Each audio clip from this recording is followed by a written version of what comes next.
ओम नमो नारायण। अभी तक हमने श्रीमद् भागवत गीता के 2 अध्यायों का महत्व जाना था। आज हम उसी संदर्भ में तीसरे अध्याय का महत्व जानेंगे। चलिए आरंभ करते हैं। नारायण जी बोले, हे लक्ष्मी, एक शूद्र अकेला ही वन में रहता था। अनर्थों से उसने बहुत सा द्रव्य एकत्र किया था। किसी कारण से यह द्रव्य जाता रहा। अब वह शूद्र बहुत चिंतित रहने लगा। किसी से पूछता कि ऐसा कोई अंजन बताओ जिसे नेत्र में डालकर पृथ्वी का पदार्थ निकाल लूं। तब किसी ने कहा, मांस मदिरा खाया पिया कर वह खोटा कर्म करने लगा। एक दिन धन की लालसा कर चोरी करने गया। रास्ते में चोरों ने मार दिया। तदंतर उसने प्रेत की योनि पाई। उस प्रेत योनि में उसे बड़ा दुख हुआ। एक वट वृक्ष पर रात दिन चिल्लाया करता कि कोई ऐसा भी है जो मुझे इस अधम देह से छुड़ावे। कुछ समय बाद शूद्र की स्त्री से पुत्र जन्मा। जब उसका पुत्र बड़ा हुआ तो एक दिन अपनी माता से उसने पूछा, मेरा पिता क्या करता था और देहांत किस प्रकार हुआ।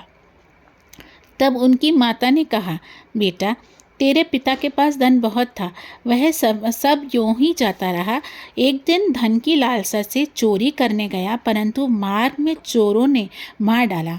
तब उसने कहा, हे माता, उसकी गति कराई गई थी। तब माता ने कहा, नहीं।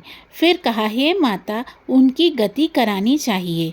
यह कह वह पंडितों से पूछने लगा और प्रार्थना करी कि हे स्वामी, मेरे पिता एक दिशा में जाकर मृत्यु को प्राप्त हुए हैं, उनका उद्धार किस प्रकार होएगा। तब पंडित ने कहा, तू गया जी जाकर उनकी गति करो, तब पितरों का उद्धार होगा। यह सुन उसने माता की आज्ञा लेकर गया जी को गमन किया। प्रयागराज में दर्शन स्नान करके फिर आगे को चला। रास्ते में वह एक वृक्ष के नीचे बैठा। वहाँ उसको बड़ा भय हुआ। यह वही वृक्ष था जहाँ उसके पिता प्रेत योनि को प्राप्त हुए थे। उसी जगह में चोरों ने उनको मारा था। तब उस बालक ने अपना गुरु मंत्र पढ़ा और उस बालक का एक और नियम था। वह एक अध्याय श्री गीता जी का नित्य पाठ किया करता था। उस दिन उसने श्री गीता जी के 3रे अध्याय का पाठ उस वृक्ष के तले बैठ के किया। वह पाठ उसके पिताजी ने प्रेत योनि में सुना। सुन के उनकी प्रेत देह छूट गई, देवदेह, और उन्होंने देवदेह पाई। स्वर्ग से विमान आए और वह विमान पर चढ़कर उस बालक के सामने आए और बोले, मैं तेरा पिता हूँ जो मरकर प्रेत हुआ था। तेरे इस पाठ के कारण मेरे को यह देवदेह मिली है। अब मेरा उद्धार हुआ है। अब तू गया जी में अपनी खुशी से जा। इतना सुनकर उनके पुत्र ने कहा, हे पिताजी, कुछ और आज्ञा कीजिए जो मैं आपकी सेवा करूं। तब उस देवदेही ने कहा, देख, मेरी 7 पीढ़ियां पितर नरक में पड़ी हैं, वह बड़े दुखी हैं।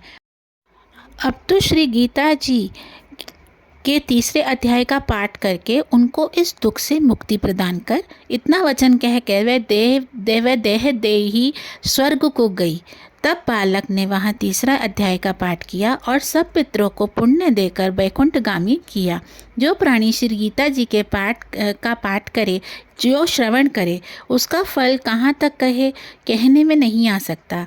तब नारायण जी ने कहा, हे लक्ष्मी देवी, यह 3रे अध्याय का जो फल मैं आपसे कहा है सो आपने उसे सुना। जो मानव इस 3रे अध्याय का श्रवण श्रद्धापूर्वक करते हैं, वह इस पंचभूत शरीर का त्याग कर देवदेही प्राप्त कर वह वैकुंठ गामी होकर श्री नारायण जी के चरण कमलों में निवास करते हैं।